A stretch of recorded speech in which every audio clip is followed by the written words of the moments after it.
லேவியராகமத்தின் புஸ்தகம் 21ஆம் அதிகாரம் 12வது வசனத்தை வாசிங்க. பரிசுத்த ஸ்தலத்திலிருந்து புறப்படாமலும் தேவனுடைய பரிசுத்த ஸ்தலத்தை பரிசுத்த குலைச்சல் ஆக்காமலும் இருப்பானாக. தேவனுடைய அபிஷேக தைலம் என்னும் கிரீடம் அவன் மேல் இருக்கிறது. இதைத்தான் வெளிப்படுத்தின விசேஷத்தை சொல்றாரு. உன் கிரீடத்தை பற்றி கொண்டிரு, நான் சீக்கிரமாய் வருகிறேன். மீட்கப்படும் நாளுக்கென்று முத்திரையான பரிசுத்த ஆவியானவர், அந்த பரிசுத்த ஆவியானவர் மூலமாக கிடைக்கப்பட்டதான அபிஷேகம், அதுதான் நம் தலைக்கு மேலே கிரீடமாக இருக்கிறது. இந்த கிரீடத்தை வசனம் சொல்லுது, நான் வருமளவும் பற்றி கொண்டிரு. ஆவியானவர் வந்துட்டாருன்னு தெரியும், இருக்கிறாரான்னு தெரியுமா? பரிசுத்த ஆவியானவர் நமக்குள்ள வந்தது நம்ம எல்லாருக்கும் தெரியும். நம்ம எல்லாருமே சொல்லுவோம், நாங்கள் அபிஷேகம் பெற்றுட்டோம், ரைட், ஓகே. ஆவியானவர் இருக்கிறாரா? அதுதான் கொஸ்டின். ஆவியானவர் நம்மோடு கூட இருக்கிறாரா? ஏன்னா இன்னைக்கு நிறைய பேர் பரிசுத்த ஆவியை பெறவே இல்லை, அது ஒரு குரூப். பெற்றுக்கொண்டவர்கள் ஒரு குரூப். பெற்றுக்கொண்டவர்கள் அதை தக்க வச்சிருக்கிறாங்களான்றது இன்னொரு குரூப். இப்போ பாருங்க, சிம்சோன் மேலே பரிசுத்த ஆவியானவர் இறங்கினார், தேவ ஆவியானவர் இறங்கினார். அப்படிதான் வசனம் சொல்லுது, ஆவியானவர் இறங்கினார். அடுத்த முறை பெலிஸ்தர் வரும்போது வசனம் சொல்லுது, ஆவியானவர் அவன் மேல் இறங்கினார். எப்போ நடுவில் போனார்? முதல் தடவை பெலிஸ்தர் வரும்போது ஆவியானவர் இறங்கினார். ரெண்டாவது முறை வரும்போது ரெண்டாவது முறையும் ஆவியானவர் இறங்கினார். அப்போ நடுவில் எப்போ அவனை விட்டு போனார்? போனால் தானே திரும்பி வர முடியும். அப்போ எப்போ போனார்? இப்போ சிம்சோனுக்கு ஆவியானவர் வந்தது தெரிகிறது, போனது தெரியவில்லை. அவன் ஒவ்வொரு முறையும் ஆவியானவர் வராருங்கிறார். ஆனால் சிம்சோனின் மேலே அவரால் தங்கி இருக்க முடியவில்லை, போயிடுறாரு. திருப்பி பெலிஸ்தர் வரும்போது வரார். இதுதான் இன்னைக்கு நமக்குள்ளே இருக்கக்கூடியதான பிரச்சனை. ஆவியானவர் வந்துட்டார், அந்த முத்திரை கிடைச்சிருச்சு, பட் அந்த டோக்கன் கிரீடம் இருக்கிறதா? இப்போ நமக்குள்ள அந்த கிரீடம் இருக்கா? நான் அந்நிய பாஷை பேசுகிறேன். அந்நிய பாஷை பேசுகிறதுனாலே மட்டும் ஆவியானவர் இருக்கிறாரானா அது கன்ஃபர்மேஷன் கிடையாது. அந்நிய பாஷை அவசியம். பரிசுத்த ஆவியானவர் வரும்பொழுது அந்நிய பாஷை வரும், அது ஒரு விதமான அடையாளம். ஆனால் அந்நிய பாஷை பேசுகிறதுனாலே மட்டும் ஆவியானவர் நமக்குள்ளே இருக்கிறார் என்று நாம் உறுதிப்படுத்தி கொள்ளவே முடியாது. அப்போ பரிசுத்த ஆவியானவர்னா என்ன? உங்கள் மேல் அந்த கிரீடம், அவருடைய அபிஷேக தைலம் இருக்கிறதாங்கிறத என்னைக்காவது சோதிச்சு பார்த்துருக்குறோமா? ஏன்னா வசனம் சொல்லுது 1 கொரிந்தியர் 11 நம்மை நாமே நிதானித்து அறிந்தோமானால் நாம் நியாயம் தீர்க்கப்படும். செல்ஃப் செக் பண்ண சொல்றாரு, சுய பரிசோதனை. அடுத்தவங்களை குற்றப்படுத்துறதுக்குனே ஒரு குரூப் இருக்குது. நீ கெட்டவன், நீ உருப்பட மாட்டேன், நீ அவட்ட, நீ அவ்வளோதான், நீ அப்படி பண்ற இப்படி பண்ற, அவங்கள பற்றி யோசிக்கிறதுக்கு ஒரு குரூப் கிடையவே கிடையாது. எலியா போகிறது ஊருக்கே தெரியுது, அத்தனை பேரும் சொல்றான், இன்று உம்முடைய எஜமான் எடுத்துக்கொள்ளப்பட போகிறார். அதோட அர்த்தம் என்ன? எலியாவுடைய ஆவிக்குரிய வாழ்க்கையில் அப்படி ஒரு கான்ஃபிடென்ட், நான் போவேன் என்பது எனக்கு உத்தரவாதம், கன்ஃபார்மாக இன்னைக்கு நான் போறேன். அதுவும் அப்படி சொல்றாங்க, இன்னைக்கு நான் போறேன். எலியா போகிறான் என்பது எலிசாவுக்கு உத்தரவாதம். எங்க எஜமான் அப்படிப்பட்டதான ஒரு ஆளு. எலியா போகிறது அந்த ஊர்ல இருக்கிற தீர்க்கதரிசிகள் அத்தனை பேரும் சொல்றான், அவன் நீதிமானுங்க, அவன் கன்ஃபார்மாக போயிடுவான். நம்மளை பற்றி விடுங்க, நம்மளை விடுங்க, நமக்கு டவுட் நமக்கு இருக்கும், நம்ம போக மாட்டோம், நமக்கே தெரியும், அதை விட்டுருங்க.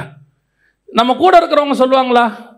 நம்மளை பற்றின சாட்சி நம்ம ஊர்லேயும் இல்லை, நம்மகிட்டையும் இல்லை, கூட இருக்கிறவன்ட்டையும் இல்லை, நம்மளே பரலோகத்துக்கு போமான்னு கன்ஃபர்மேஷன் இல்லை. இப்போ இயேசு என்ன சொல்றாரு? நான் வரும் அளவும் உனக்கு உள்ளதை. இப்போ என்கிட்ட இருக்கா இல்லையானே தெரியலையே, நான் போவேனா போக மாட்டானே தெரியலையே. இயேசு வரும்போது என்னால் போக முடியுமா?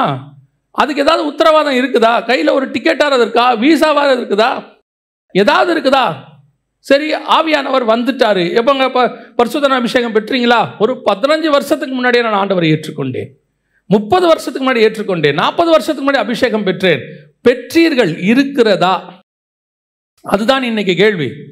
இன்னைக்கு இந்த அபிஷேகம் கர்த்தர் கொடுத்திருக்கிறதான மிக முக்கியமான கிரீடம் இன்னைக்கு நமக்குள்ள இருக்கிறது. அதனால தான் ஆண்டவர் சொல்றாரு, பற்றி கொண்டுனா பிடிச்சிக்கிட்டுன்றாரு, விட்டுறாத, அதை பிடிச்சிக்கோ, நான் வர்ற வரைக்கும் பிடிச்சிக்கோ.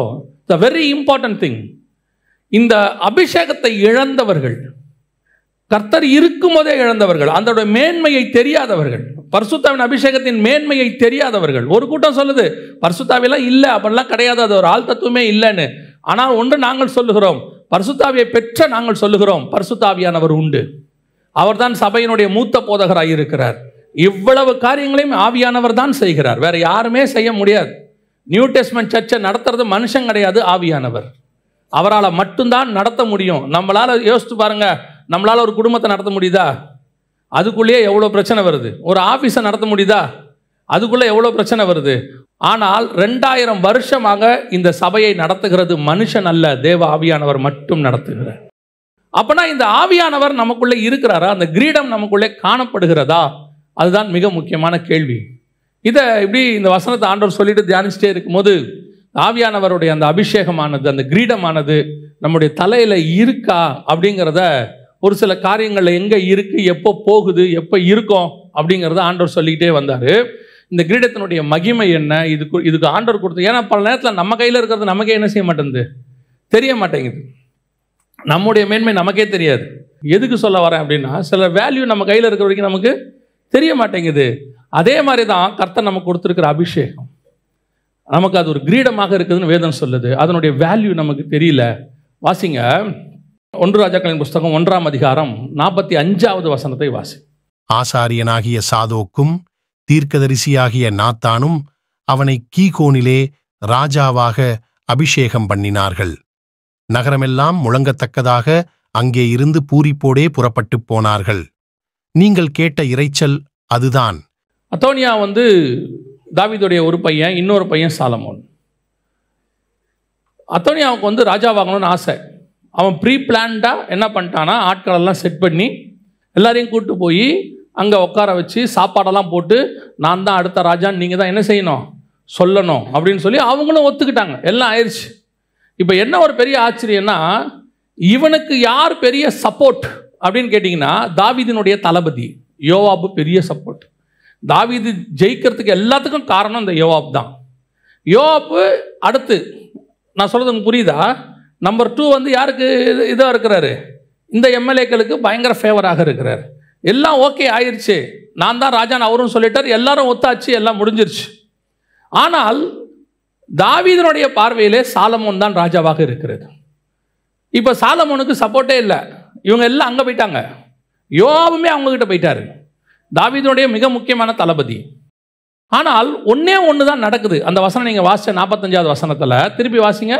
ஆசாரியனாகிய சாதோக்கும் தீர்க்கதரிசியாகிய நாத்தானும் அவனை கீகோனிலே ராஜாவாக. 2 பேர் தான், 2 பேர். அவன் கூட பிரபுக்கள் எல்லாரும் இருக்கிறார்கள், தளபதி இருக்கிறான். இங்க 2 பேர் கூட்டிட்டு போயிட்டு ராஜா சொன்னாரு, சாலமோனை என்ன பண்ணிடுங்க, ராஜாவாக அபிஷேகம் பண்ணுங்கன்னு சொன்னார். கூட்டிட்டு போனாங்க, ராஜாவாக அபிஷேகம் பண்ணாங்க. கழுதை மேலே உட்கார வச்சு ஒரு ஊர்வலம் கூட்டிட்டு வந்தாங்க. சிங்காசனத்தில் கொண்டு போய் அவனை உட்கார வச்சாங்க. அப்படிதான் வசனம் சொல்லுது, சிங்காசனத்தின் மேல் அவனை உட்கார்ந்தான். ஒன்னே ஒன்று தான், சாலமோனுக்கும் அத்தோனியாவுக்கும் என்ன டிஃபரன்ஸ்? அத்தோனியாவுக்கு ஒரு பெரிய க்ரௌட் இருக்கு, ரொம்ப ஸ்ட்ராங் க்ரௌட் இருக்குது. ஆனால் இங்கே சாலமோனுக்கு பெரிய க்ரௌடுன்னு சொல்ல முடியாது, ஆனால் அவனுக்கு கூட ஆள் இருக்குது. ஆனால் இந்த 2 பேருக்கு என்ன ஒரே ஒரு டிஃபரன்ஸ் என்றால், அவன் அபிஷேகம் பண்ணப்படாதவன், இவன் அபிஷேகம் பண்ணப்பட்டவன். இவனை ராஜாவாக அவர்கள் அபிஷேகம் பண்ணினார்கள். அவ்வளோதான் நடந்துச்சு. என்ன நடக்குதுன்னு மட்டும் பாருங்க. அவன் அபிஷேகம் பண்ணினார்கள் ராஜாவாக, அவ்வளோதான். வாசிங்க 49வது வசனத்தை வாசிங்க. அப்பொழுது அதோனியாவின் விருந்தாளிகள் எல்லாரும் எப்படி எழுந்தாங்க, அதிர்ந்து எழுந்து. ஒரு ஷாக் ஆயிடுச்சு, அதிர்ச்சி வந்துருச்சு. என்னடா இது, சாலமோனை யார் சொல்லிட்டாரு, ராஜாவா சொல்லியாச்சு, வேலை முடிஞ்சிருச்சு, அபிஷேகம் பண்ணியாச்சு, வேலை ஓவர். இந்த காரியத்தை கேட்ட உடனே அந்த அபிஷேகத்தினுடைய வல்லமை, அதுதான் சொல்றேன் உங்களுக்கு. ஒரு ராஜாவாக ஒருத்தரை அபிஷேகம் பண்ணின உடனே வசனம் சொல்லுது, உனக்கு எதிராளி எவ்வளவு பேர் இருந்தாலும், எவ்வளவு ஸ்ட்ராங்காக இருந்தாலும், எப்பேற்பட்ட ஆட்கள் அவர்களோடு கூட இருந்தாலும், ஆனால் உன்னை அபிஷேகம் பண்ணினவர் ராஜா, அபிஷேகம் பண்ணினால் எதிரிக்கு அதிர்ச்சி உண்டாகும், அதிர்வு உண்டானச்சாம். வசனம் சொல்லுது, அதிர்ந்துட்டான். அதிர்ந்து உண்டாகி வாசிங்க பார்ப்போம். அப்பொழுது அதோனியாவின் விருந்தாளிகள் எல்லாரும் அதிர்ந்து எழுந்திருந்து அவரவர் தங்கள் வழியே போய்விட்டார்கள். கர்த்தர் உங்களுக்கு அபிஷேகம் பண்ணின போது, இன்னைக்கு இந்த அபிஷேகத்தினுடைய பவர் நமக்கு தெரிய மாட்டேங்குது. நம்ம என்ன சொல்லிட்டு இருக்கிறோம், அபிஷேகம் பெற்றவர்கள் அவங்க பெரிய ஆட்களாக இருக்கிறாங்க, எதிரில் இருக்கிறாங்க, அவங்கள ஒன்றும் செய்ய முடியாது, எதுவும் பண்ண முடியாது. எனக்கு சமீபத்தில் ஒரு 10 வருஷத்துக்குள்ள ஒரு பாடத்தை கர்த்தர் சொல்லி கொடுத்தார், எனக்கு சொல்லி கொடுத்தார். என்ன பாடம்னா, ஒரு எதிரியானவன் யாருமே அசைக்க முடியாத இடத்துக்கு போகிறான் என்றால் அவனை கர்த்தர் வீழ்த்த போகிறார்னு அர்த்தம். நான் சொல்றது உங்களுக்கு புரியுதா? நமக்கு எதிரி ஒருத்தர், யாராலையுமே அவரை எதுவுமே செய்ய முடியலங்கிற இடம் ஒன்று வருதுன்னு வச்சுக்கோங்க. அந்த இடம் வர வர எல்லாரும் பயப்படுவாங்க. ஐயோ, இவங்களை எதுவுமே செய்ய முடியல, யாருமே பண்ண முடியல, ஒன்றுமே பண்ண முடியல, அவ்வளோதான், நம்ம இவங்க கிட்ட எதுவுமே செய்ய முடியாதுன்னு நீங்கள் சொல்கிற இடம் இருக்குல்ல, அதுதான் கர்த்தர் கிரியை செய்ய தொடங்குகிற இடம். ஏன் தெரியுமா கர்த்தர் அப்படி விடுறாரு? யாருமே செய்ய முடியலன்னு நீ முடிவெடுக்கிறல, அப்பதான் நான் அவனை செய்வேன், அப்போ நான் அவனை பீட் பண்ணுவேன்னு அர்த்தம். அப்போதான் ஆண்டவர் சொன்னார், உணர்த்தினாரு, யாருமே பண்ண முடியாத இடத்துக்கு அவன் எதிரி போகிறானா அவன் விழ போகிறான் என்று அர்த்தம். கர்த்தர் அவனை முறியடிக்க போகிறார் என்று அர்த்தம். இப்போவும் அதை தான் சொல்லிக்கிட்டே இருக்கிறாங்க. ஒன்றும் பண்ண முடியாதுங்க, யாருமே எதுவுமே செய்ய முடியாதுங்க, அவங்க அப்படி ஆகுறாங்க, இப்படி ஆகுறாங்க, அடுத்து அப்படி ஆகுறாங்க. எனக்கு அவங்க போக போக நல்லா தெரியுது, கர்த்தர் முடிவு கட்டுகிற காலம் ஒன்று வந்து கொண்டு இருக்கிறது. அவ்வளோதான். ஏன் மனுஷனால முடியாது? அதோடைய அர்த்தம் என்ன? கர்த்தர் மேல இருக்கிறதான அபிஷேகம், கர்த்தர் உங்க மேல வச்சிருக்கிற அபிஷேகம் உங்களுக்கு முன்பாக இருக்கிற எதிரியை அதிர பண்ணும். நீங்கள் நானும் பெரிய ஆட்களே கிடையாது, ஒன்றும் அவ்வளோ பெரிய ஆட்கள்லாம் கிடையாது. ஆனால் உங்க மேல இருக்கிற அபிஷேகம் அப்படிப்பட்டது. அதான் அபிஷேகம். உங்களுக்கு முன்னாடி நின்று சொல்லுவாங்க, உன்னை அப்படி ஆக்கிடுவேன், இப்படி ஆக்கிடுவேன். ஒரு நாள் ஒரு பெரிய குரூப் எழும்பி ஊழியத்தை ஒழிச்சிடுவேன் அப்படின்லாம் பேசினாங்க. ஒரு 7 வருஷத்துக்கு முன்னாடி அப்படி பண்ணிடுவேன், இப்படி பண்ணிடுவேன்லாம் சொன்னாங்க. அவங்களோட கம்பேர் பண்ணால் நான் ஒன்றுமே கிடையாது, ஒன்றுமே கிடையாது. ஒரு 10% கூட வரமாட்டேன். ஆனால் ஒரே ஒரு நாள் ஆண்டவர் என்கிட்ட சொன்னார், அவர்கள் உன்னை ஒழிக்க விரும்பலை, உன் ஊழியத்தை ஒழிக்க விரும்புகிறாங்க. அது உன் மேலே நான் வச்ச அபிஷேகம், அதை எடுக்கிற அதிகாரம் எனக்கு தான் இருக்குது, வேற யாருக்கும் இல்லை. நான் சொல்வேன், இந்த 7 வருஷத்துக்குள்ள பேசினவர்கள் அத்தனை பேரையும் கர்த்தர் தலைகீழாக மாற்றி விட்டார். என்னையோ வென்றால் கர்த்தர் கரத்தில் வைத்து பத்திரமாய் பார்த்து கொண்டார். அவ்வளோதான். இதான் அபிஷேகம். உன்னை ஒழிக்கணும்னு நினைக்கிறான்ல, கர்த்தர் அவனுக்கு அதிர்வை உண்டாக்குவார். யாரா இருந்தாலும் சரி, தாவீதின் பையன் அத்தோனியாவா இருந்தாலும் அதான் நிலைமை. நம்ம நினச்சிக்க கூடாது, ஓ ஆண்டவர் கிருபை உள்ளவர், நம்ம போய் முழங்கால் போட்டு கண்ணை மூடி ஜெபம் பண்ணிட்டா கர்த்தர் உடனே அமைதியாயிருவார். இல்லை இல்லை இல்லை, பேசின வார்த்தை கர்த்தருடைய ஜீவ புஸ்தகத்தில் எழுதப்பட்டிருக்கும், ஞாபக புஸ்தகத்தில் இருக்கும். அடுத்தவனை நீ கேவலப்படுத்தணும், அடுத்தவனை ஒழிக்கணும், அடுத்தவனை நாசம் பண்ணணும். சாலமோன் சின்ன பையன், எதுவும் செய்ய முடியாது நீங்க நினச்சிக்கிட்டீங்க அப்படின்னு. ஆனால் கர்த்தருடைய அபிஷேகம் சாலமோன் மேல் தான் இருந்தது. அந்த அபிஷேகத்துக்கு ஒரு பவர் இருக்குது. அபிஷேகம் பெற்றவனை எதிர்க்கிறதுக்கு முன்னாடி ரொம்ப கேர்ஃபுல்லாக இருக்கணும். அது யாருக்கு தெரியும் தெரியுமா? தாவீதுக்கு தெரியும். சவுல் கெட்டவன் தான், ஆனால் அவனுக்கு தெரியும் இவன் கர்த்தரால் அபிஷேகம் பண்ணப்பட்டவன். சவுல் மோசமானவன் தான், ஆனால் கை மட்டும் மேலே வச்சிடவே மாட்டேன். ஏன் வைக்க மாட்டேன்? அவன் கெட்டவன், ஆனால் அவன் மேலே இருக்கிற அபிஷேகத்துக்கு ஒரு வல்லமை உண்டு. இதுதான் அதிர்வை உண்டாக்கும். ஒருவேளை கர்த்தர் உங்களை அபிஷேகம் பண்ணியிருக்கிறார், உங்களுக்கு விரோதமாக எழும்புவார்கள். உங்கள் ஆஃபீஸில் கூட இருக்கும், உங்கள் குடும்பத்தில் இருக்கும், உங்கள் அண்ணன் தம்பிங்க இருப்பாங்க, உங்களை அப்படியே இல்லாமல் போகணும்னு நினச்சிட்டே இருப்பாங்க. ஆனால் கர்த்தர் உங்கள் மேல் வச்சிருக்கிற அபிஷேகம் அவர்கள் மத்தியில் ஒரு அதிர்வை உண்டாக்கும். அந்த வசனத்தில் இன்னொன்று இருக்கும், ரொம்ப அழகாக இருக்கும். அதுதான் அதில் இருக்கிற ரொம்ப ப்ளஸ் பாயிண்ட். வாசிங்க, 50வது வசனம் வாசிங்க. அதோனியா சாலமோனுக்கு பயந்ததினால், இதான் அடுத்து ரொம்ப முக்கியம். நான் எப்பவுமே இந்த பைபிள் ஃபுல்லாக பார்க்குறேன்.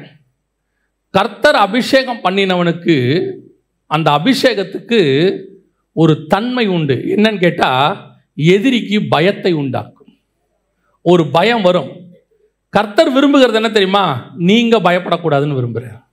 திருப்பி திருப்பி ஆண்டவர் சொல்றார், பயப்படாதிருங்கள், பயப்படாதிருங்கள், பயப்படாதிருங்கள். ஆனால் உங்கள் மேலே இருக்கிற அபிஷேகம் எதிரிக்கு என்னத்தை உண்டாக்கும்? பயத்தை உண்டாக்கும். நிறைய உதாரணம் இருக்குது பைபிளில். பாருங்க, எலியா ஒரு ஒத்த ஆள் வனாந்தரத்தில் இருக்கிறாரு. ஆனால் எலியா மேலே யாருக்கு பயம் இருக்குது? ஆகாபுக்கு பயம் இருக்குது. எலியா சொல்கிறாரு, என்னை பாரு அப்படிங்கிறாரு. உபதேயா கிட்ட சொல்லி அனுப்புகிறாரு, நீ போய் என்ன செய்ய? எலியா வந்திருக்கிறேன் என்று போய் சொல் அப்படின்னு. உடனே அவன் போய் சொல்கிறான். ஆகாபு ரதத்தை பூட்டி கொண்டு வந்தான்னு இருக்கு. யோவான் ஸ்நானகன் வனாந்தரத்தில் இருக்கக்கூடிய ஒரு ஆள். ஏரோது கால்பங்கு தேசத்துக்கு அதிபதி. ஆனால் ஏரோது யோவான் ஸ்நானனை கண்டு பயந்திருந்தான். என்ன பயம்? ஏன் பயம்? யோவான் ஸ்நானகனுக்கு பெரிய பீப்புள் பவர் இருக்குதா? பொலிட்டிக்கல் பவர் இருக்குதா? அப்படிலாம் கிடையாது. இயற்கையாகவே அந்த அபிஷேகம் ஒரு பயத்தை எதிரிக்கு உண்டாக்கும். அது உங்களுக்கு சொன்னால் புரியாது. அது உங்கள் மேலே இருக்கிற அபிஷேகத்தினுடைய பவர். அது தானாகவே வரும். எவ்வளோ வீக்கான ஆளாக இருக்கட்டும், அவர் ஒரு போஸ்டிங்கில் உக்காந்துட்டார்னா அவர் மேலே ஒரு பயம் ஒன்று வந்துடும் நமக்கு. அவர் வீக்கானவர், ஆனால் போஸ்டிங் ஸ்ட்ராங்கான போஸ்டிங். ஒரு சர்வாதிகாரி இருக்கிறாரு, ஆனால் வீக்காக தான் இருக்கிறாருன்னு வச்சுக்கோங்களேன். ஆனால் அவர் சர்வாதிகாரியாக இருக்கிறாரு, ஆட்டோமேட்டிக்காக அவர் மேலே என்ன ஒன்று வந்துடும்? ஒரு பயம் ஒன்று வந்துடும். அந்த போஸ்டிங்குடைய பவர். அதே மாதிரி தான் உங்கள் அபிஷேகத்தினுடைய பவர். அது அப்படி இருக்கும். அது எதிரிக்கு ஒரு பயத்தை உண்டாக்கும். அப்போஸ்தலர் நடவடிக்கைகள் 5ஆம் அதிகாரம் 11வது வசனத்தை வாசிக்கும் பார்ப்போம். சபையார் எல்லாருக்கும் இவைகளை கேள்விப்பட்ட மற்ற யாவருக்கும் மிகுந்த பயம். ஏன்? இவன் அடிக்கிறானா, உதைக்கிறானா, குத்துறானா? ஒன்றும் கிடையாது. அவன் மேல் இருக்கிற பரிசுத்த ஆவியானவர் செய்கிற கிரியைகளை பார்க்கும் பொழுது அவர்களுக்கு ஒரு பயம் உண்டாகிறது. 12வது வசனம் வாசிங்க. அப்போஸ்தலருடைய கைகளினாலே அநேக அடையாளங்களும் அற்புதங்களும் ஜனங்களுக்குள்ளே செய்யப்பட்டது.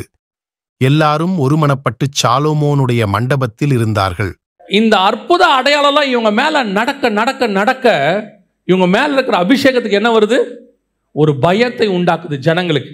ஆனா இதே பேதுரு 1ஆம் அதிகாரத்திற்கு பரிசுத்தாவின் அபிஷேகத்தை பெறுவதற்கு முன்பதாக வேற மாதிரி இருக்கிறார். யாராவது இயேசுவை பத்தி கேட்டா மறுதளிச்சுட்டு ஓடி போயிடுவார். எதிர்காலத்தை பத்தின பயம். இயேசு அன்னைக்கு நைட்டு தான் அவரை கொண்டு போய் வச்சிருக்கிறாங்க. மறுநாள் முடிவு எடுத்துட்டார். என்ன முடிவு எடுத்துட்டார் தெரியுமா? நான் மீன் பிடிக்க போகிறேன். ஏன்? சாப்பாட்டுக்கு என்னப்பா பண்ணுறது? இல்லை, அவர் தான் சொல்லியிருக்கிறாரே, வழிக்கு பையாகிலும் எதையும் கொண்டு போகாதீங்க, நான் பார்த்துக்கிறேன்னு. அதெல்லாம் சரிதான், இருந்தாலும் சாப்பிடணுமே, போவோம், மீன் பிடிக்க போவோம். எதிர்காலத்தை பற்றின பயம். அவ்வளவு பயந்து பயந்து பயந்து இருக்கக்கூடியதான ஒரு பேதுரு. ஆனால் 2ஆம் அதிகாரத்திலிருந்து நீங்கள் வாசித்து பாருங்க, ஒரு வசனத்தை கூட கூட்டிகிட்டே வருவார். ஒரு வேர்டு வரும். பேதுரு தைரியமாய் எழுந்து தைரியமாய் பிரசங்கிக்க தொடங்கினான். அந்த வேர்டு வந்துகிட்டே இருக்கும். தைரியம் தைரியம்ங்கிற வேர்டு வரும். எதுக்கு தெரியுமா உங்களுக்கு சொல்றேன்? இது பேதுருவுக்கான தைரியம் இல்லை, அவன் பயந்தாங்கொள்ளி. ஆனால் அவனுக்குள்ள இருக்கிற அபிஷேகத்துக்கு அப்படி ஒரு தைரியம் உண்டு. அந்த தைரியம் என்ன செய்யுது தெரியுமா? எல்லாரையும் பயப்பட வைக்குது. என்ன பயத்தை உண்டாக்குது? பிசிக்கல் பயம் கிடையாது. இப்போ போலீஸ்காரர் நிற்கிறாரு, ஆட்டோமேட்டிக்காக உங்களுக்கு பயம் வருது தானே? உங்ககிட்ட ஆர்சி புக் இருக்கு, இன்சூரன்ஸ் இருக்கு, லைசன்ஸ் இருக்கு. ஆனாலும் உங்கள் வண்டி ஸ்லோ ஆகுதா? ஆகுது தானே? ஆனால் நம்ம ஸ்லோ பண்ணும் போதே ஒருத்த வண்டி நிற்காம போகிறானா? போகிறான்ல. நமக்கும் அவனுக்கும் அதான் வித்தியாசம். நமக்கு ஆட்டோமேட்டிக்காக ஒரு பயம் வருது இல்லை? அவங்ககிட்ட ஏன் அவன் நிற்காம போகிறான் தெரியுமா? அவங்ககிட்ட எதுவுமே இல்லை. அவனும் இருந்தாலும் நின்று காட்டுவானே. அவன் நிற்காம ஏன் போகிறான்? அவங்ககிட்ட ஒன்றும் இல்லை, ஆனால் அவன்கிட்ட பயமும் இல்லை. எதுக்கு சொல்கிறேன்? கையில் லைசன்ஸ் இல்லாதவனுக்கு ஒரு தைரியம் இருக்குது, ஆனால் உள்ளுக்குள்ள பயம், பிடிச்சிருவாங்களோன்ற பயம். ஆனால் போலீஸ்காரோட போஸ்டிங் மேலே அவனுக்கு பயம் இல்லை, ஓடுறான். ஆனால் கையில் எல்லாம் வச்சிருக்கிற நம்ம என்ன செய்கிறோம்? அதுக்கு இன்னொரு காரணம் இருக்குது. என்கிட்ட இருக்கு, தைரியமாக நான் நிற்கிறேன், அது வேற விஷயம். ஆனால் போலீஸ்காரை பார்த்தோன்னா ஆட்டோமேட்டிக்காக ஒரு பயம் வருது இல்லை? நமக்கு சும்மாவே தானே பயம் வருது. நம்ம கொடுக்கும் போதே எவ்வளோ பவ்யமாக கொடுக்குறோம் இல்லை? ஆனால் இன்னைக்கு அபிஷேகத்தை வைத்து கொண்டு நமக்கு எவ்வளோ பயம் இருக்கு. எந்த ஒரு விஷயத்துக்கு போனாலும் பயம். எங்கே போய் நின்னாலும் நம்ம தான் பயப்படுறோம், அவன் பயப்பட மாட்டான். நான் எப்பவுமே நினைப்பேன், நம்ம மேலே இருக்கிற அபிஷேகத்துக்குன்னு ஒரு மரியாதை இருக்குது, ஒரு பயம் இருக்குது. அது தானாக வரணும். நாம் பயப்பட பயப்பட எதிராளி ஏறிக்கிட்டே போவான். நீங்கள் தைரியம், அதாவது நீங்கள் பயப்படக்கூடாதுன்றதுனால நீங்கள் இஷ்டத்துக்கு பேசலாம், அது அர்த்தம் இல்லை. இயற்கையாகவே நமக்கு ஒன்று தோணணும், எனக்குள்ளே கர்த்தர் இருக்கிறார், என்னை யாருமே எதுவுமே செய்ய முடியாது. கர்த்தர் அனுமதி இல்லாமல் யாரும் என்ன எதுவுமே செய்ய முடியாது. பல நேரத்தில் இந்த இன்டர்வியூக்கு போவோம், வெளிநாட்டுக்கு போகிறதுக்கு, எம்பசிக்கு, மினிஸ்ட்ரிக்கு போகும்போது கூப்பிடுவாங்க. அந்த எம்பசியில் இன்டர்வியூக்கு போவோம். இன்டர்வியூக்கு போனீங்கன்னா எல்லாம் வாசலில் புக்கு வச்சு படிச்சுட்டு இருப்பாங்க. அந்த அமெரிக்கன் எம்பசி நீங்கள் பார்த்தீங்கன்னா உங்களுக்கு தெரிஞ்சிருக்கும். வாசலில் புக்கை வச்சு படிப்பாங்க, பரபரப்பாக இருப்பாங்க. நான் ஒரு நாள் இதே மாதிரி எனக்கும் ஒரு பயம் வந்துருச்சு. ஐயோ, விசா கிடைக்காது போலையே அப்படின்னு. அப்போ ஆண்டவர் கேட்டார், கிடைக்காட்டி உனக்கு என்ன இப்போ நஷ்டம்னு கேட்டார். கிடைக்காட்டி உனக்கு என்ன நஷ்டம்? நீ ஊழியத்துக்கு இந்தியாவுக்கு தானே வந்த, நான் அனுமதிச்சா நீ அமெரிக்காவுக்கு போக போகிற, அனுமதிக்காக போக மாட்டேன். அந்த நிமிஷத்துலேருந்து எந்த எம்பசிக்கு போனாலும் பயமே இருக்காது. ஆண்டவர் எடுத்து போட்டார். கர்த்தருக்கு சித்தமானா போக போகிறோம், பேப்பரை நம்ம ரெடி பண்ணிப்போம் கரெக்டாக. கொடுக்கறது கொடுக்காதது கர்த்தர் சித்தம். அவர் என்ன கேட்பார், எம்பசிக்காரர், எதுக்காக போகிறீங்க? ப்ரீச்சிங்க்கு போகிறேன். எப்போ திரும்பி வரீங்க? 5 நாளில் வருவேன். விசா கொடுக்காட்டி என்ன பண்ணுவீங்கன்னா கவலையே பட மாட்டேன் அப்படிம்பேன். அப்படியே சொல்லிடுவேன், கவலைப்பட மாட்டேன். சிலர் பார்த்தீங்கன்னா அந்த விசாக்காரங்கிட்ட கெஞ்சுவாங்க, சார் சார் நான் டாக்குமெண்ட் கொடுக்குறேன் சார். ஒரு நாளும் அந்த பயப்பட்டதே கிடையாது. இது வரைக்கும் ஏறக்குறைய ஒரு 15 நாட்டுக்கு மேலே போயாச்சு. எந்த நாட்டு எம்பசிக்கிட்டையும் எந்த காரணத்திலையும் நின்று பயந்ததே கிடையாது. காரணம் என்ன தெரியுமா? நமக்குள்ள ஒரு ஆவியானவர் இருக்கிறார். அவர் அனுமதிக்கிற இடத்துக்கு நம்ம போக போகிறோம். விசாவே இல்லாமல் பிலிப்பை காந்தாக மந்திரி கிட்ட கூட்டிகிட்டு போயிட்டார். விசாவே தேவைப்படுது, ஆவியில் கூட்டிகிட்டு போயிட்டாரு. நமக்காவது இவ்வளோ டாக்குமெண்ட்ஸ் கொடுத்து வச்சிருக்கிறாரு. இது எல்லாத்த விட மேலான டாக்குமெண்ட் பரிசுத்த ஆவியானவர். அவர் இருக்கும்போது உங்களுக்கு எதுக்கு பயம்? ஆனால் இன்னைக்கு பயம் யாருக்கு வரணும்? எதிராளிக்கு வரணும். அப்போஸ்தலரை கண்டு பயம் உண்டாயிற்று. ஆஃபீஸுக்கு போகும்போதே யோசிச்சுட்டு போகிறது, ஐயோ இந்த மேலதிகாரி இருப்பாரு, என்ன பண்ணுவானோ, இன்னைக்கு என்ன நடக்குமோ. ஒன்றும் நடக்காது, தைரியமாக போங்க. கர்த்தர் உங்கள் பட்சத்தில் இருக்கிறார். நீங்கள் தைரியமாக நில்லுங்க. ஐயோ வேலை போயிட்டா என்ன ஆகும்? அந்த வேலை போகுதுன்னா உங்களுக்கு இன்னொரு வேலையை கர்த்தர் ரெடி பண்ணி வச்சா தான் இந்த வேலையை உங்களை விட்டு தூக்குவார். இல்லை இந்த வேலை தான் கர்த்தர் உங்களுக்கு நியமிச்சார்னா அந்த வேலையிலேருந்து உங்களை வேற யாரும் தூக்கவே முடியாது. அவ்வளோதான், யாரும் தூக்க முடியாது. நம்ம என்ன நினச்சிக்கிறோம்? ஐயோ அவர்கிட்ட நம்மளே போயிட்டு பவியமாயிருவோம். செய்யாத தப்புக்கு மன்னிப்பு கேட்போம். Sorry sir. இன்னத்துக்கு சாரி? சும்மாவே இருக்கட்டும் சார், 2 சாரி நீங்கள் வச்சுக்கோங்க, பின்னாடி ஏதாவது நான் தப்பு பண்ணால் உங்களுக்கு ரிசர்வேஷனில் இருக்கட்டும். நம்ம அப்படி ஆயிடுறோம். பல நேரங்களில் நாம் எதுக்கு எடுத்தாலும் பயம், போய் நின்னா பயம். நல்லா வச்சுக்க மனசில். உங்களை கண்டு உங்கள் மேல் அதிகாரிக்கு ஸ்பிரிச்சுவலி பயம் வரணும். ஃபிசிக்கல் பயம் வரக்கூடாது, ஸ்பிரிச்சுவல் பயம். சில நேரங்களில் நடந்த சம்பவம் தான். ஆவிக்குரியவர்களை ஏதாவது செஞ்சுட்டா ஒரு சின்ன பாதிப்பு வந்துடும். ஒரு பாதிப்பு வந்த உடனே அவங்க அதுக்கப்புறம் இவனை தொடக்கூடாதுங்கிற பயத்தை கர்த்தர் அவங்க மேலே உண்டாக்கிடுவார். அது நடந்துடும். அதுக்கப்புறம் பார்த்தீங்கன்னா உங்களை அவர் வாழ்த்துறாரோ இல்லையோ உங்கள் கிட்ட வரவே மாட்டார். எதுக்கு வம்பு இவனை போய் தொட்டுக்கிட்டு. அப்புறம் அவரே ஒரு நாள் நம்மகிட்ட சொல்வார், தம்பி கொஞ்சம் ஜோம் பண்ணிக்குப்பா, ஒரு சின்ன பிரச்சனை இருக்குது அப்படின்ட்டு போயிட்டே இருப்பார். அவ்வளோதான், வேலை முடிஞ்சு. நம்ம ஆண்டவர் நினச்சாருன்னா ஒரு நாள் ராத்திரியில் பயத்தை உண்டாக்கி விட்டுருவார். தூக்கத்தில் சொப்பனத்தில் பயத்தை உண்டாக்கி விட்டுருவார். ராஜாவை தூங்க விடாமல் பண்ணிடுவார். அவர் நினச்சாருன்னா என்ன வேணான்னு செய்வார். ஆனால் அவர் என்ன எதிர்பார்க்குறாருன்னா நீ பயப்படாமல் இருக்கியாங்கிறத முதல் கேள்வி. அவருக்கு இப்போ பிரச்சனை என்னென்னா நம்மக்கிட்ட உட்காந்து பேசிக்கிட்டு இருக்கிறார். யாக்கோபுக்கிட்ட நைட்டெல்லாம் பேசுகிறார், பயப்படாத நான் அவன் கூட இருக்கிறேன். அப்பயும் அவன் பயப்படாமல் இருக்க மாட்டான். இந்த யாக்கோபை படிக்கும் போதெல்லாம், அதை நேற்று கூட பேசிகிட்டு இருந்தோம். யாக்கோபை படிக்கும் போதெல்லாம் எனக்கு ரொம்ப சந்தோஷமாக இருக்கும். என்ன காரணம்னா அவன் அப்படியே நம்மளை மாதிரி ஒரு ஆள். எதுக்கு எடுத்தாலும் பயம். எந்த காலத்துலேருந்து பயம்? அவன் வாலிப பிராயத்துலேருந்து சாகிற வரைக்கும் பயம். கிட்டத்தட்ட 50-100 வருஷம். அப்போ ஆரம்பத்தில் அண்ணனுக்கு பயந்து ஓடுவான். அங்கே போனால் லாபான் அவனுக்கு பயந்து வருவான். திருப்பி வந்தால் அண்ணனுக்கு பயம்.